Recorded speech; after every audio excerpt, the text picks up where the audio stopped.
आज बीजेपी ने चुनाव आयोग से एक बड़ी इंटरेस्टिंग मांग की।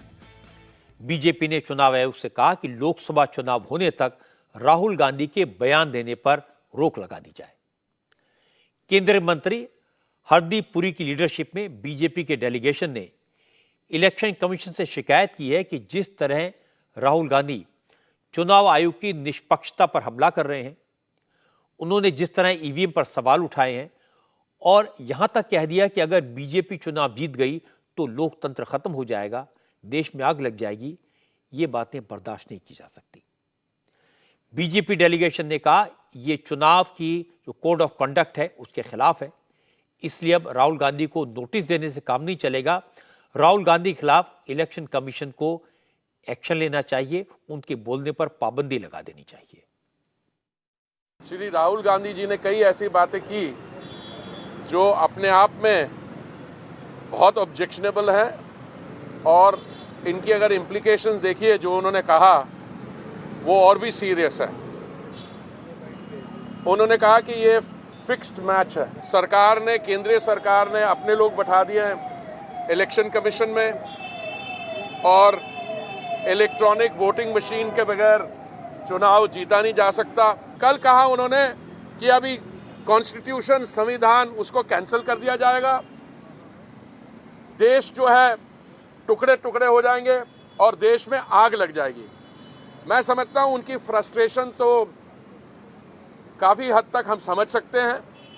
वो भारत जोड़ने यात्रा गए, उनकी जो वो अलायंस है, क्या नाम है, इंडिया घमंडिया अलायंस, वो टूटती जा रही है, कई पार्टियां उनको छोड़ गई हैं। तो फ्रस्ट्रेशन एक तरफ, पर एक रिकॉग्नाइज पॉलिटिकल पार्टी अपने ऑफिशियल हैंडल से ऐसी बात करे या उनके जो नेता हैं वो ऐसे आरोप लगाए जो बिल्कुल विदाउट बेसिस हैं। हमने इलेक्शन कमीशन के सामने ये बात रखी और हमने उनसे कहा कि ये नोटिस वाली बात नहीं है, इस पे तो अब सख्त कार्रवाई होनी चाहिए। कल दिल्ली में एंटी मोदी मोर्चे की रैली में राहुल गांधी ने आरोप लगाया था कि सरकार ने अपनी पसंद के इलेक्शन कमिश्नर अपॉइंट करके चुनाव को फिक्स कर लिया है। राहुल ने कहा था अगर इस बार बीजेपी जीती तो देश में लोकतंत्र खत्म हो जाएगा, इसीलिए आज बीजेपी के नेताओं ने राहुल के बयानों को हर मंच पर उठाया। जोधपुर की रैली में अमित शाह ने कहा नरेंद्र मोदी भ्रष्टाचारियों के खिलाफ एक्शन का वादा करके ही चुनाव जीते थे, मोदी को जनता ने इसीलिए आशीर्वाद दिया था। अब मोदी अपना वादा पूरा कर रहे हैं, देश को लूटने वालों को जेल भेजा जा रहा है, तो सारे भ्रष्टाचारी एक होकर लोकतंत्र की दुहाई दे रहे हैं। अमित शाह ने कहा कि राहुल गांधी ये भूल गए कि देश में इमरजेंसी तो उनकी दादी ने लगाई थी और अब राहुल गांधी करप्शन के खिलाफ एक्शन को लोकतंत्र के लिए खतरा बता रहे हैं। इसका जवाब जनता देगी। कल इन्होंने कहा लोकतंत्र बचाओ। क्यों भाई, क्या हो गया है लोकतंत्र को? इस देश की जनता वोट डालने वाली है, तय करेगी। आप काहे को लोकतंत्र बचाने की बात कर रहे हो? कह रहे हैं हमारे नेता जेल में गए। भाई मुझे बताओ, 12 लाख करोड़ के घपले घोटाले करेंगे तो जेल में जाएंगे या नहीं जाएंगे? जोर से बोलो, जाएंगे या नहीं जाएंगे? और राहुल बाबा सुन लो, क्यों फरियाद कर रहे हो? हमने 2014 में भी किया, 19 में भी किया, कहकर हम चुनाव लड़े थे। जो भ्रष्टाचार करेगा वो जेल की सलाखों के पीछे चला जाएगा। ये लोकतंत्र बचाने की बात करते हैं राहुल बाबा।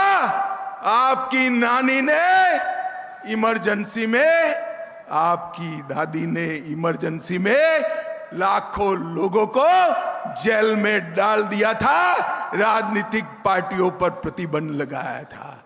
आपको लोकतंत्र की बात करने का कोई अधिकार नहीं। हैरानी की बात यह कि जो पार्टियां, जो नेता खुद चुनाव लड़ रहे हैं, जनता के बीच जाकर लोगों से वोट मांग रहे हैं, सरकार पर आरोप लगा रहे हैं, वही दावा कर रहे हैं कि लोकतंत्र खतरे में है। अब ऐसी बातों पर कौन यकीन करेगा? राहुल गांधी मोदी की आलोचना करें, चलेगा। राहुल गांधी बीजेपी के दूसरे नेताओं पर इल्जाम लगाएं, यह भी चलेगा। राहुल गांधी मोदी की नीतियों पर सवाल उठाएं, यह भी उनका हक है।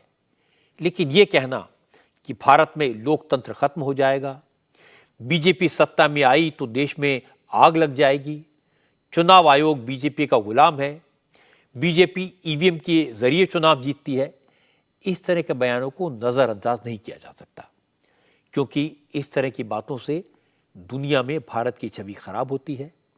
भारत विरोधी देश हिंदुस्तान को बदनाम करने के लिए इसी तरह के बयानों का इस्तेमाल करते हैं।